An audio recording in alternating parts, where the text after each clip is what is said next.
आजकल पाकिस्तान में तेल के वसी ज़खायर की गूंज सुनाई दे रही है, लेकिन सवाल ये पैदा होता है कि डोनाल्ड ट्रंप को आखिर ये कैसे पता चला कि पाकिस्तान में तेल के वसी ज़खायर मौजूद हैं? क्या ये उनका कोई ख्वाब है या वाकई इस पे कोई हकीकत है? इस बारे में आमिर रज़ा मेरे साथ मौजूद है, उनसे बात करते हैं। जी आमिर भाई, डोनाल्ड ट्रंप ने बहुत बड़ी बात कही कि पाकिस्तान में तेल के वसी ज़खायर मौजूद हैं, लेकिन इसमें वाकई कोई हकीकत है और ये डोनाल्ड ट्रंप का वाकई कोई ख्वाब तो नहीं है? नहीं नहीं, ख्वाब नहीं है, लेकिन यही सवाल जो है इस वक्त इंडियन मीडिया पुकार पुकार कर पूछ रहा है अपनी गवर्नमेंट से कि पाकिस्तान में ऐसा क्या है कि डोनाल्ड ट्रंप झुकते ही चले जा रहे हैं। ये बड़े पुरानी कहानी है।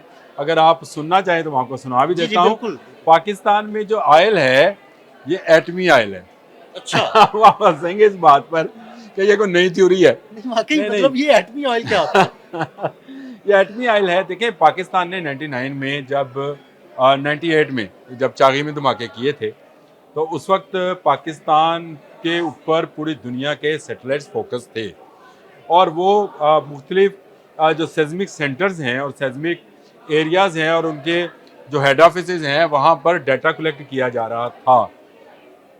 ये डाटा कलेक्ट होते होते क्योंकि ये ज़मीन के अंदर इर्ताश पैदा होता है और जब एटमी धमाका ज़ेर ज़मीन किया जाता है, और आपको पता है पाकिस्तान ने दुनिया का अब तक का सेफस्ट तरीन जो है एटमी ब्लास्ट कर रखा है चागी के अंदर, और ये बहुत गहराई में जाकर वो एटमी ट्यूब्स जो थी उनको नष्ट किया गया था, और जिनके फटने से आपको पता है चागी का पहाड़ भी इर्ताश में आ गया था। इस सेज़मिक रिपोर्ट को अमेरिकन सैटेलाइट और इंटेलिजेंस एजेंसीज ने जब कलेक्ट किया तो उन्हें पता चला कि इस पूरे इलाके के अंदर 50 पॉइंट्स ऐसे हैं जहां पर ऑयल मौजूद है।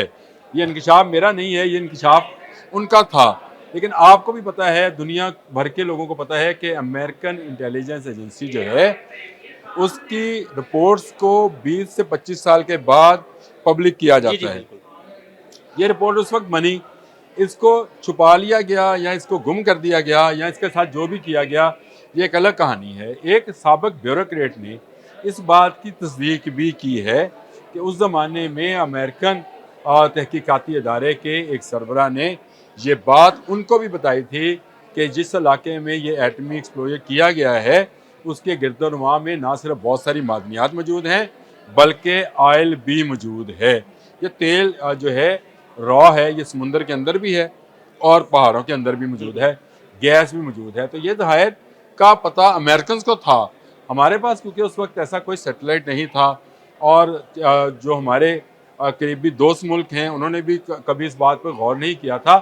ये रिपोर्ट जो मेरा अपना अभी मैं अज्यूम करता हूँ कि चल कर डोनाल्ड ट्रंप यानी प्रेसिडेंट ऑफ अमेरिका की टेबल पर आई है, जिसमें ये पता चला है कि पाकिस्तान में दुनिया के चौथे बड़े तेल के ज़ाहिर मौजूद हैं, जिनकी जो उनकी मकदार है वो तकरीबन 9.5 अरब बैरल है। और 9.5 अरब बैरल का मतलब समझते हैं, एक बैरल में 159 लीटर ऑयल होता है। और ये वो क्रूड ऑयल है या वो ऑयल है जिसको लाइट क्रूड ऑयल कहा जाता है। अब ये एक नई चीज़ है, मैं आपको अगर इसको समझाना शुरू करूँगा कि ये कौन सा ऑयल होगा और इसमें नहीं, हम इसमें अलग से आप बात ज़रूर कर करें। लेंगे। और इसका जो अंडरग्राउंड प्रेशर है वो 400 पीएसएल से ज़्यादा है, यानी इसकी ड्रिलिंग को और इसको निकालने को इसको इंजेक्शन के ज़रिए निकाला जाता है तेल को। अगर आपने वो देखे हो इंजेक्शन जो इस हाँ जी, तरह बिल्कुल। ज़राफ़ की शक्ल के हाँ जी, होते हैं, बिल्कुल। वो खींच रहे होते हैं। असल में तो खींच रहे होते इंजेक्शन को जैसे आप खींचते हैं दवाई को, इसी तरह से इनको पहले ड्रिल किया जाता है फिर निकाला जाता है। वो भी आपको हल्के यूज़ करने पड़ेंगे, यानी बहुत ज़्यादा खर्चा इन पर नहीं होगा। ना सिर्फ इनको निकालना आसान है बल्कि इसको रिफाइन करना आसान है। ये तो बड़ी अच्छी खबर है। हाँ, ये अच्छी खबर है। ये अलग से एक मौजू है कि पाकिस्तान में मौजूद जो ऑयल है वो किस क्वालिटी का है और इस पर दुनिया भर की नज़रें क्यों हैं। तो डोनाल्ड ट्रंप के पास अगर ये रिपोर्ट आई और उसके बाद उन्होंने अपनी जो मेहरबानियाँ हैं वो पाकिस्तान पर करना शुरू की हैं। इसमें बहुत बड़ी हकीकत अदील भाई ये भी है कि पाकिस्तान ने भारत को जो शिकस्त दी है उसके बाद भी पाकिस्तान और अमेरिका के मबैन जो है वो दोस्ती का तल्लक गहरा हुआ है, पहले भी मौजूद था। और हमारे आर्मी चीफ को जिस तरह से वाइट हाउस में बुलाया गया था, जिस तरह से उनको अप्रिशिएट किया गया, ईरान इसराइल वार में जो पाकिस्तान ने किरदार अदा किया, और आज भी ईरानी प्रेसिडेंट जो जहाँ पर मौजूद हैं तो इसका मतलब ये है कि पाकिस्तान इस वक्त इस खत्े में लीड कर रहा है और अमेरिका को इस बात का एहसास है कि जब तक पाकिस्तान मौजूद है इस खत्े में कोई और दूसरा मुल्क इस खत्े के मामलात में उस तरह से नहीं जा सकता है। पाकिस्तान जिस तरह से अफ़गानिस्तान मुसलमान कंट्री है, ईरान मुसलमान कंट्री है, फिर आपका पूरे का पूरा मिडल ईस्ट है और जहाँ पर उसका अपना एक गोद लिया बेटा इसराइल मौजूद है, तो इस सारे तनाज़र में देखा जाए तो पाकिस्तान उसके लिए बहुत अहम है। और ऊपर से पाकिस्तान की ऑयल की दौलत अब जो है, जिस पर मैं ये कहता हूँ, मेरा है आप इसमें तस्लीम करें ना करें, अमेरिका की भी नज़रें हैं और चीन की भी नज़रें हैं, और लेकिन इनके अलावा दो एक कंट्रीज़ और भी हैं जिनकी इसराइल पर नज़रें हैं। इसराइल पर नज़रें होने का मतलब ये नहीं है कि बुरी नज़र है, इसराइल का मतलब ये है कि इसको निकाला जाए, इसको इस्तेमाल किया जाए, इकॉनमी में और दुनिया भर की एनर्जी में इसको प्लस किया जाए। तो पाकिस्तान का तो मसाइल हल होंगे ही होंगे, दुनिया के बहुत सारे ममालिक के मसाइल इससे हल होते हैं। इससे चीन को एक सस्ता ऑयल मिल सकता है, अमेरिकन कंपनीज़ को एक अच्छी जगह काम करने के लिए मिल सकती है, और ये सारे चीज़ों को लेकर बलूचिस्तान, आपका जनूबी पंजाब, आपका खैबर पख्तूनख्वा KPK डेरा इस्माइल खान से आगे आगे, और सिंध, मैंने मेरा ख्याल है 32 पॉइंट्स आपको बताए भी थे, और इसके अलावा आपका ऑफशोर जो जितने ज़खायर हैं, तो ये सारों को अगर मिला लिया जाए तो पाकिस्तान बहुत जल्द एक बड़ा ऑयल प्रोड्यूसिंग कंट्री बनेगा, और ना सिर्फ ऑयल प्रोड्यूसिंग कंट्री होगा बल्कि ऑयल एक्सपोर्ट करने वाला मुल्क होगा।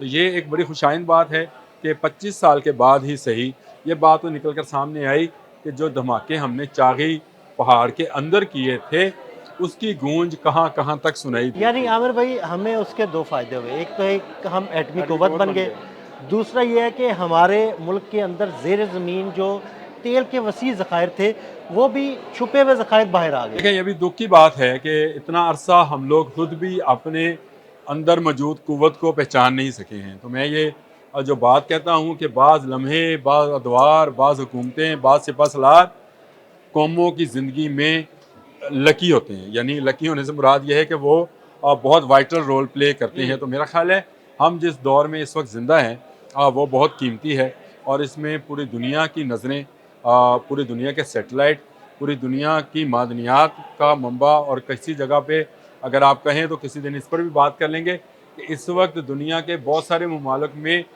ब्रिज या एक किस्म का, आप हाँ ब्रिज ही कहना चाहिए, वो दुनिया को पाकिस्तान ही नज़र आ रहा है। चाहे वो चीन अमेरिका तल्लुकात हों, चाहे वो अमेरिका ईरान तल्लुकात हों, चाहे अफ़गानिस्तान चीन तल्लुकात हों, ये तमाम ममालिक को एक जो ब्रिज नज़र आता है जहाँ पर बात की जा सकती है, जहाँ से गुजर कर दूसरे से दोस्ती का हाथ मिलाया जा सकता है, वो पाकिस्तान ही है। और ये मैं समझता हूँ कि ये जो इस वक्त हम जिस दौर में रह रहे हैं, गुजर रहे हैं, ये पाकिस्तान के लिए और वाइटल है। अगर हमने इसको महफूज कर लिया, अगर हमने अपनी मादनियात को पहचान लिया और उनको निकाल कर हमने अपने लिए इस्तेमाल कर लिया, ज़ाया ना किया, तो मैं समझता हूँ कि आने वाला वक्त, आने वाला मुस्तकबिल, हमारे आने वाली नस्लों का मुस्तकबिल जो है वो ना सिर्फ महफूज हो जाएगा बल्कि खुशहाल भी हो जाएगा। आमिर भाई बहुत शुक्रिया जी। बिल्कुल, आमिर भाई ने बड़ी तफसील के साथ ये बताया कि ये हमारे पास मौजूद ऑयल एक्चुअली हमारे पास आया कैसे। आमिर रज़ा और अदील अहमद को इजाज़त दीजिएगा। अल्लाह हाफ़िज़।